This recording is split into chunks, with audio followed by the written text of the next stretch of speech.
అందరికీ నమస్కారం అండి. ఈరోజు నేను చేయబోతున్న వీడియో ఏంటంటే బాబాగారి సచ్చరిత్ర పుస్తకం నుంచి కాదు, జనరల్ టాపిక్‌గా చేయబోతున్నాను. అదేంటంటే చూసే దృష్టికోణం మారాలి. దృష్టికోణం మారటం ఏంటండి అని అనొచ్చు. అవునండి. దృష్టికోణమే. ఎందుకంటే ఆహ్, ఆడపిల్లలు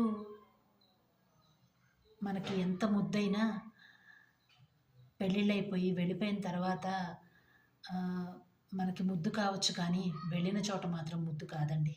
ముద్దుగా చూడరు. వాళ్ళు ముద్దుగా చూస్తే బావుండు అని అనుకునే వాళ్ళు కూడా ఎవరు ఉండరు.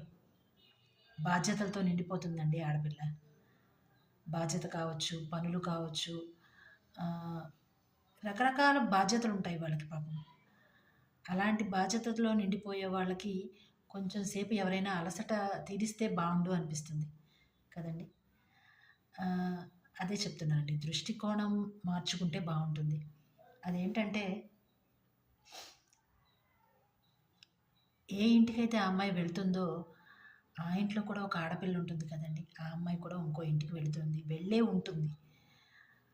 ఆ పెళ్ళప్పుడు అప్పగింతలిస్తారు కదా! ఆ అప్పగింతలప్పుడు ఈ పిల్ల మీ ఇంటి పిల్ల కాదు, ఇక నుంచి మా ఇంటి పిల్ల అని చెప్తారు. చెప్తే సరిపోదండి. అది చెయ్యాలి. ఎందుకంటే ఆ ఇంట్లో ఒక పిల్లుండి, ఆ పిల్ల కూడా వేరే ఇంటికి కోడలుగా వెళ్ళిపోతే అక్కడ పాపం తనది కూడా అదే పరిస్థితి కదండీ!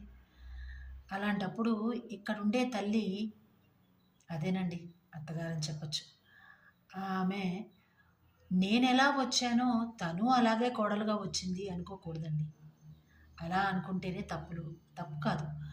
ఆహ్, అక్కడి నుంచే ప్రాబ్లమ్ మొదలవుతుంది. నేనెలా కోడలుకొచ్చానో తను అలాగే వచ్చింది అని అనుకోకుండా, నా ఇంట్లో నుంచి ఒక కూతురు వెళ్ళింది ఇంకో ఇంటికి. నా ఇంటికి ఇంకో పిల్ల వచ్చింది. ఆ కూతురు స్థానం భర్తీ చేయడానికి అనుకుంటే బావుంటుందండి. ఎందుకంటే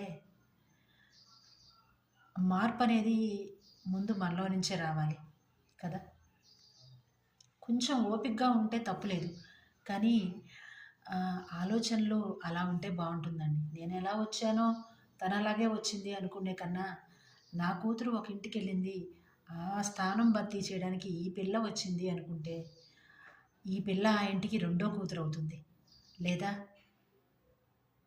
ఆ కూతురికి చెల్లెలవుతుందో, లేక ఈ పిల్ల పెద్ద పిల్లవుతుందో. అప్పుడు ఆ ఇంటి బిడ్డని చూసుకునే అవకాశం ఈ కూతురుకుంటుంది. అవును కదండీ! కొంచెం ఎవరైనా ఆలోచిస్తే బావుంటుంది. ఎందుకంటే కాలం ఎవరిని వదిలిపెట్టదు కదా! మనం ఇక్కడ ఎలా చూస్తామో అక్కడ